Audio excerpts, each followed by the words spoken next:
the What's Good podcast. Hey ladies and gents, this is your girl Brianna Javon with What's Good podcast, and we have another episode for you today, and I'm super excited about our guest. Ron is in the building. How are you? I'm doing great.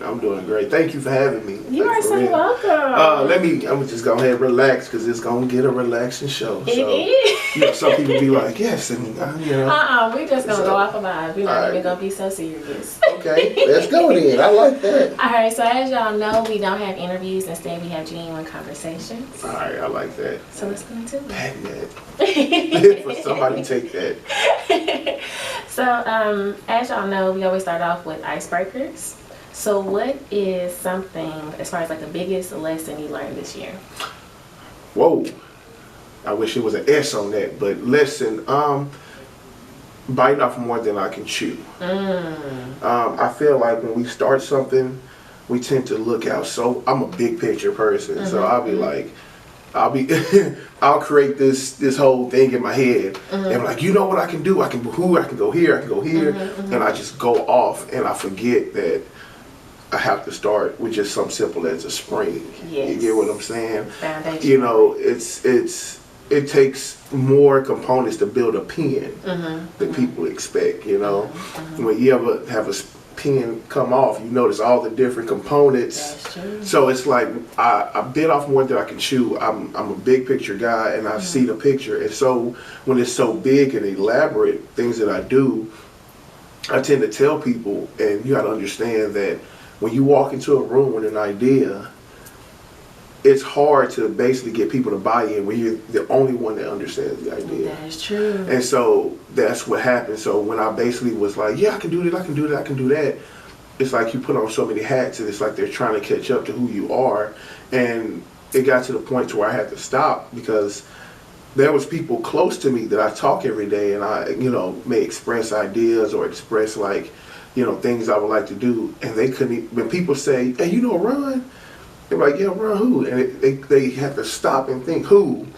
You know, like the DJ, the guy that owns the kickback, the guy that, and then, oh, what's the kickback? Oh, a TV station? Yeah, but he got a radio too, and he's like, oh yeah, and it got to the point to where it's so much, and people ain't never seen nothing like that before. They ain't never just said to themselves where I can watch TV, love a new show, and whatever they're wearing as far as a necklace or a watch or something, I can grab because that's my favorite new actor. Yes. You know, so they didn't understand that, and it was just me going in that room. So I was just, I wouldn't say now I'm thinking about it, bite off more than I can chew. It'd be more like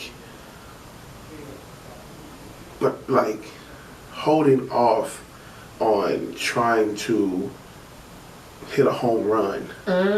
You know, that's good. That's like good. I was trying to hit a home run with elaborate, great ideas, which they are great, but it's not about taking time. It's sometimes it's people got to understand it. You know, and they got to see the proof in the pudding.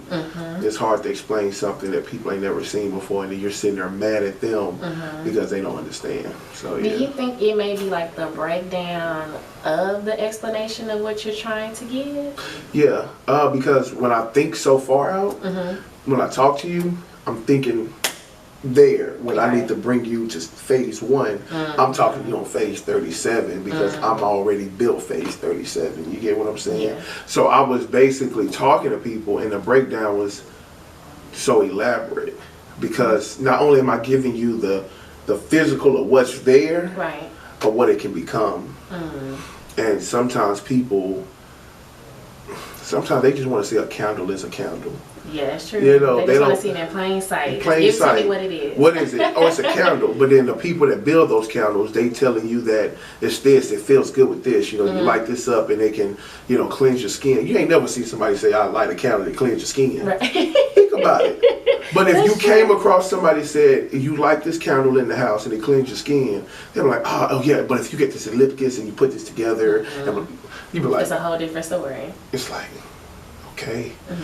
But because they're excited. So I get excited about what I do, which is really cultivating, you know, and creating things for the advancement of African Americans. So I love helping people. And so it's like when you start talking business or advancement, I get excited. You know, yes, you do. I get I can really just excited. see the passion of you just talking about your vision. Yeah, so it's like it's just basically taking back, and when you break down stuff, just tell people it's a candle. Right. And if they want to know more, then you let them know more. But oh yeah, it's a candle. Until you want more. All right, Ron. Well, I always start off. Now we're gonna get into our genuine conversation. Got you. I always start off, and this is a good segue because you kind of went to it a little bit. Who is Ron? Ronald Osborne. I'm a Gemini. Like walks on the beach. Okay, my favorite food is Chinese food. I love Italian. No, I love Italian. I'm social entrepreneur. I think that's what you would just title me as. Because I own different things. Yes, you do. Yes, I own different things, and I'm very behind the scenes. Like, you'll be like, hey, I need something. I'm a walking directory. You know, walking directory, or walking helping hand. So, social entrepreneur. Anything that has a problem, I find the solution. And a lot of people don't really have and understand what that's called, but it's called a social entrepreneur.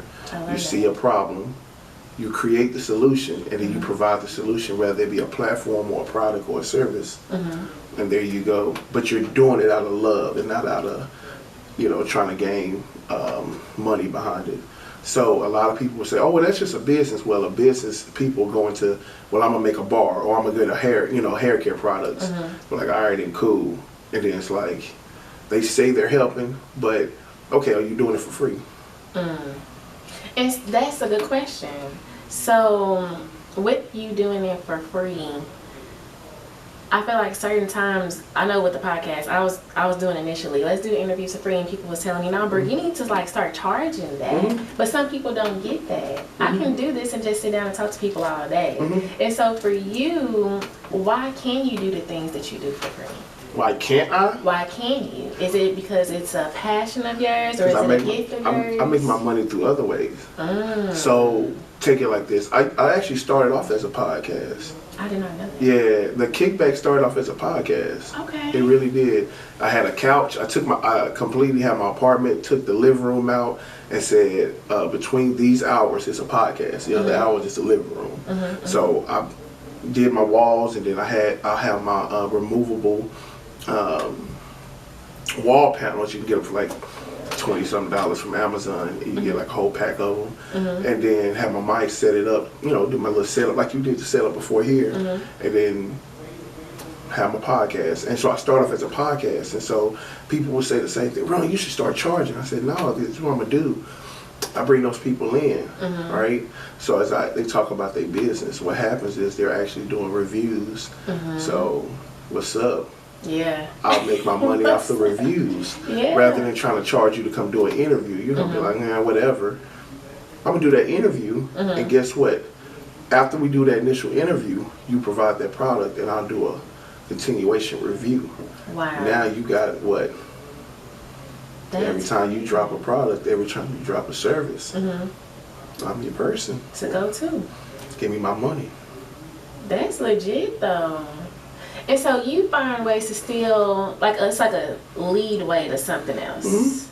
I give you what you need. Now I charge you what you want. That's how I make my money. So it's like I give, like Park Ave, right? Park Ave is the world's first mobile mall. So I have my radio station 24 hours a day, 7 days a week, running with independent music artists. So when people say I want to go shop, they go to a store. They go to legit all stores. It's all one huge marketplace. But each store is their own store. So it's like you walking. Right. So it's like you had your own candle business, and your homegirl has her own necklace and accessories. Rather than just being products just listed, you actually see each person's personality. Wow.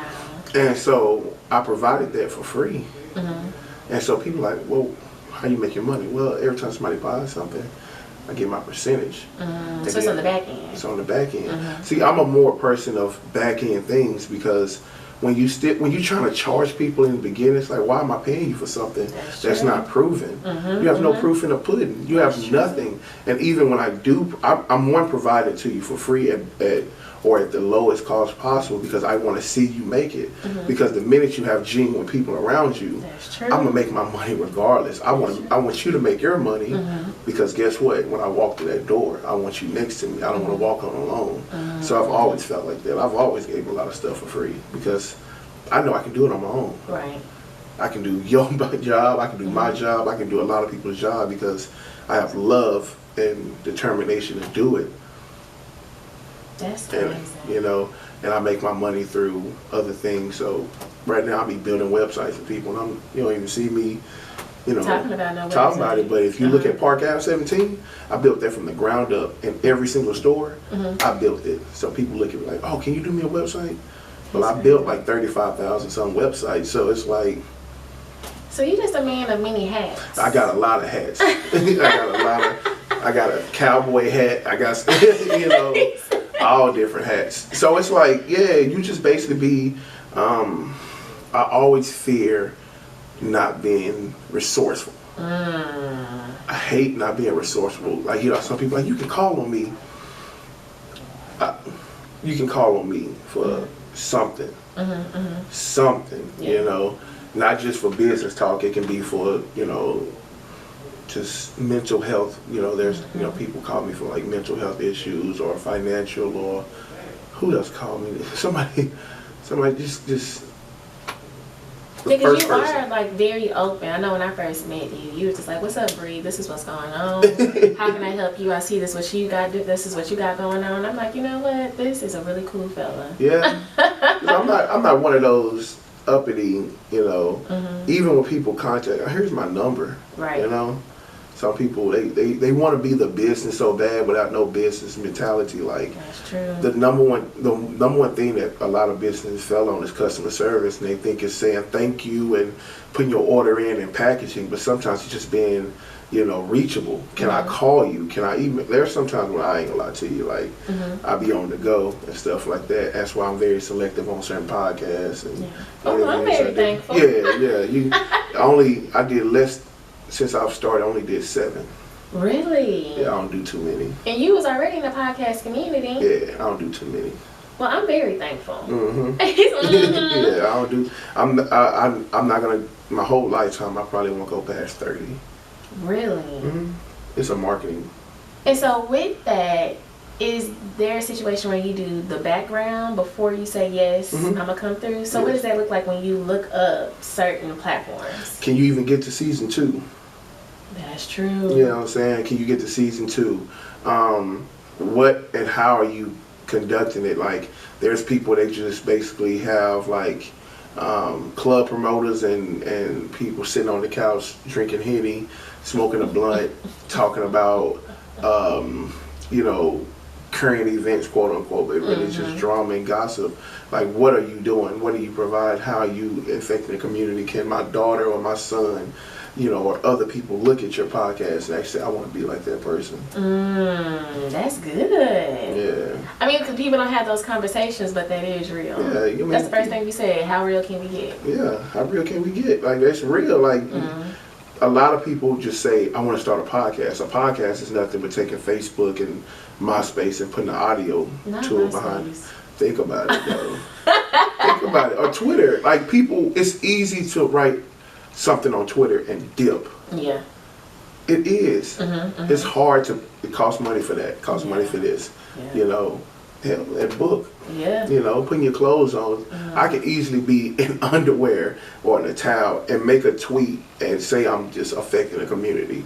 No, I'm not. Yeah. No, I'm not. You can talk, you can be verified all you want. You're not doing anything for the community. You're really not. Yeah. Because if Twitter goes down, there goes your... That's it for you. That's it for you. If Instagram goes down, that's it for you. Yeah. You have nothing to stand on and say, hey, look, reach my stuff here. And when it comes to podcasts, people they just want to be heard, and they don't realize that you're literally one camera away from being, a talk show. Yeah, that's to be honest true. with you. I thought about that. Yeah, I actually thought about that when the last time I saw you. Oh, you saw what I... Yeah. I did it subconsciously. Really? Yeah. Oh, look at you. Every podcast has it, but it's only certain people. So you have to look. Thank you. You have the look, not the beauty. I'm just saying you have the beauty because it's like you do the people. Every podcast do this thing here when people talk. Yeah. Yeah. It's a natural thing, but then it's like the certain questions and the understanding, and you have it, and all you gotta do is you're one camera away and a stage. I really thought about like putting the camera right there so it can catch like side views and stuff. Well, it'd be perfect. You got the editing? I do everything myself. It's the editing, the production. Oh, yeah, I'm just you teaching did. myself as I go. You know what? Me too. I never Yeah. read a book about radio station. I just basically was in one. Yeah. Never did a class on making a website. I just took what I know, or knew. Sorry, had grammar too. Apparently, I need to get mean, myself it happens. together. It happens. But it's just when you self-taught, it's kind of like getting your own car rather than somebody paying for it. You know, somebody give you a car, you just go dog it out. Oh, you can drive it, don't worry about it. But when you gotta pay for it, You treat that bad boy more careful. man. You want to make sure you know how to use it from the beginning to end because this is your money. Yes, so that's how it is. So, but yeah, I'm sorry. I feel like we went off topic. My It's bad. all good. My bad. My bad. And so I do want to talk about as far as like you going to HBCU because you went to PV. The greatest school in the world. You better stop it right now. Okay. Don't do TSU like that. Oh, that's where you went? I gotta go. Sorry, everybody, And so when did this entrepreneurship attitude come and involved? Was it due to high school? Was it at PV? Was it later from PV? It was a mustard seed as an adolescent, as a child, because my grandfather owned his business. My mother, my father, and my two uncles all had businesses. My grandfather's was the only successful one. He actually made clothes, like so the sweaters we have on, he actually cut them and stuff like that. Shut up. Yeah, so he did that. My dad built computers from the ground up, like built them That's crazy. and stuff like that. And then of course my other people had business. But anyway, it was a mustard seed in my head, like just a mustard seed. I'm gonna own my business, I'm gonna be an entrepreneur, but I didn't know what. It took me to go to PV and become a DJ. The minute I went to PV, I found myself. I was lost, even though I'm from Dallas, you lost when when you don't move.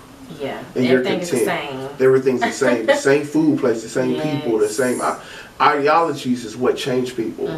So I was always open-minded, but I couldn't express myself to people that was closed-minded. Right. So what happened was I went to PV, became a DJ, because I had a love for music. I had like 5,000 something songs, whole bunch of CDs, whole bunch of, music on my PlayStation and stuff. And so I had 2 subs, because I had told my uncle the summer before I wanted to start making beats, because I had got a computer. Like, I just wanted to do something outside to play solitaire on it. So I said, yeah, I'm gonna start making beats. I have love for music. Music basically brought me out of a depressional state. Depression is real. I had to learn that. Crazy. But that's a whole other topic. Mental health is very serious, everybody. But other than that, you have this dude that just literally is trying to figure out what he's doing. Went to PV, came across so many different people. The Houston mindset is different. So different. And then you have in California, you have in people coming from South Carolina. You have all these different ideologies, and you sometimes some not all good. That's for real. But you having a potluck of different mindsets, and nobody's under their parents' thumb. Yeah. And so what happened? It's freedom, and it's freedom of expression is the number one. Because I noticed that a lot of black families will cut something down if it's not deemed cool in the black community. A male in gymnastics is not cool. A female DJ is not cool. You know what I'm saying? Without that's why you don't see black people owning corner stores, because it's not cool. It's not cool. They'll actually own a boutique and hair salons and stuff like that, but they won't own a corner store. Why do you think, where does that stop to where we can be open to any possibilities or opportunities that may come to us versus us staying in a box? Well, it's me where I've came from, and I've seen it comes from no matter how much you lie to yourself, about you care what people think. You care what people think. And so nobody wants to be the... You ever think of it like this? Let me try to give a backstory. What kind of music you listen to that's not hip hop and rap? Neo soul. That's not that. That's not that. Okay. I do listen to contemporary. Okay then. So now let me ask you a question. Do you listen to contemporary around your friends? It depends on who.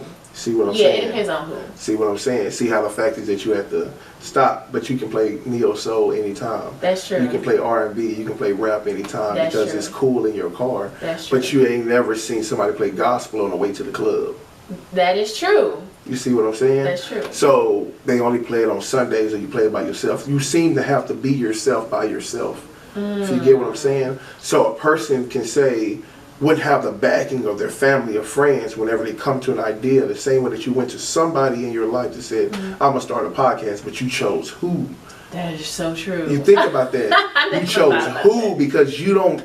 You just needed somebody to give you that push, and what happens is nobody. Very selective with that. You too. very selective with your ideas and your dreams, and so what happens is that the minute you get past, you can't find somebody to say, "Hey, I want to open up a corner store," Yeah. and they don't be like, "Oh yeah, okay," but never put anything. You have to. You don't have that accountability partner that literally is invested into your ideas as much as you. Yeah, that makes a difference. Fail. It makes a difference. So what happens is that the reason why we don't see corner stores, we don't see gymnastic places, we don't see art galleries. You know what I'm saying? Hell, we drink all this soda, but you don't see a black-owned soda company. You don't. You ever think about that? And we just getting chips, the hood chips, what they call. But if you think about it, just like a lot of other places, there are things that put black faces. But it's not owned by us. Think of it like this. I hate to put it like this. You know, on MelaNews, right?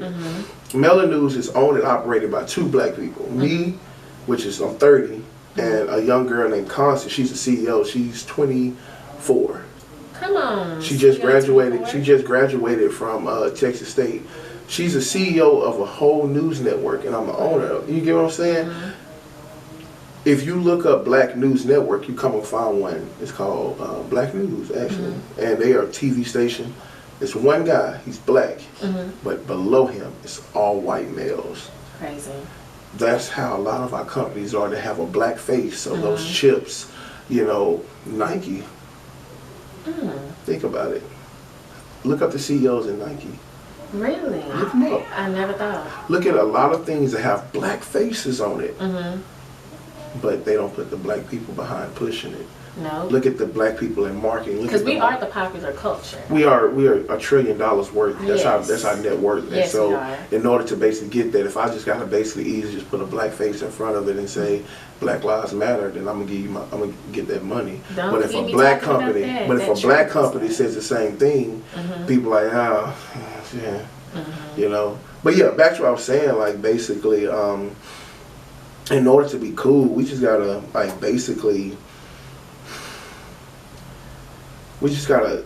have a cultivating of people that just don't give a fuck. I agree. Like, think about it. We buy all Just this going for jewelry. it. We buy all this jewelry, but here's when you want to propose to somebody, you don't go to a black jeweler. You sure do You go not. to Zales, you go to Jared's, you go to that. When you want to buy your young lady something, Pandora, you don't go. You know what I'm saying? And I'm not saying because it's a bad thing. Accessibility is. Yes. I came off of Camp Wisdom and came to a damn store. It wasn't black owned. Yeah. You know, there's black people in it working, but it wasn't black owned. You see what I'm saying? So it's like a corner store is way cheaper than asking for a grocery store. Yes. Everybody wants the big thing. Everybody wants to own Amazon, but they don't realize, well, they took people with books. How many black authors you know? Right. Okay. Now you done got the segue. So let's talk about the kickback. Okay. As you introduced it to me, it's the Black Amazon. It's more than that. The kickback itself is what is okay, I'll tell you the background of the name. All right, so the kickback comes from me DJing and actually having kickbacks. Right. I didn't know what a kickback was. Okay. Yeah, it's the good old days. I didn't know what a kickback was. What it was basically it allowed me to have my friends come over. And during this time of enjoying music and alcohol in a stripper pole, yes, I had a stripper pole. Not a stripper pole. Yeah, I had a stripper pole. Oh, you was turning it up. Yeah. In the midst of all that, once we turned up, we sat down, we talked about business the next day. We talked about life and stuff like that. We put the medicine in the candy, you know what I'm saying? And as we kept bringing all these people in, what it was networking. And I created an entire network just by basically having a party. Yeah. So those people that came into the party are forever my friends now. And those people that came into the party are connected to each other to where they have a business, they don't need me anymore, they instantly connect just because they met at a party with a stripper pole on it. Wow. So I created a network, so a community. The Kickback is a community that has TV, that has radio, that has shopping, that does all those different things. You know what I'm saying? Consult anything that we need, we can do. All it takes is for Rihanna say, okay, you need something. I'm in this community, I can just go here and grab it to boost, and now we working together. You know, do you when you do your audio and your TV, I'm talking TV, but your visual, do you have a theme song playing? Not in the background, but the intro and the outro, yes. There you go. Is it an underground artist? No, it's actually somebody made it for me, so it's exclusively there mine. You go. But see, not too many people do that. See what I'm saying? Actually, you need to get that trademark. You got me thinking now. Yeah, you do. Remember the Jamie Foxx show? Yes, I do. What did he do? What living? He made jingles. Yes, he did. And so, okay. Let's, it's be real. When you're in a place and you're receiving a lot of resources and it's outside of your culture, and I feel like certain times you have to use those resources to get where you want to be so you can bring your people up. Yeah. Is there something wrong with that? Yes and no. Why? Okay, come on. Tell me why. Which one you want to know? I want to know why it is a bad thing. Because there's two things wrong with it on my book. One, if you did it, how long what's wrong with me researching how you did it, reverse engineering and actually putting a black face in front of it? Because when I, patronize with you, I'm doing you a service, because when you get that money, you take it to your community. Right. You get what I'm saying? So with just the time, now there are things to where people got to look at it too. You helping me, but who are you helping? Think of it as, I just noticed in the NBA, they just basically put Black Lives Matter and did all this campaign on the floor, but 85% just donated to the Republicans. Oh, shut up. I didn't know that either. You didn't know that, but you get what I'm saying. Yeah. So I have to make sure that if I'm going to, I can't do something for the community and then basically do something else that's going to hinder what I'm doing. That's ignorant.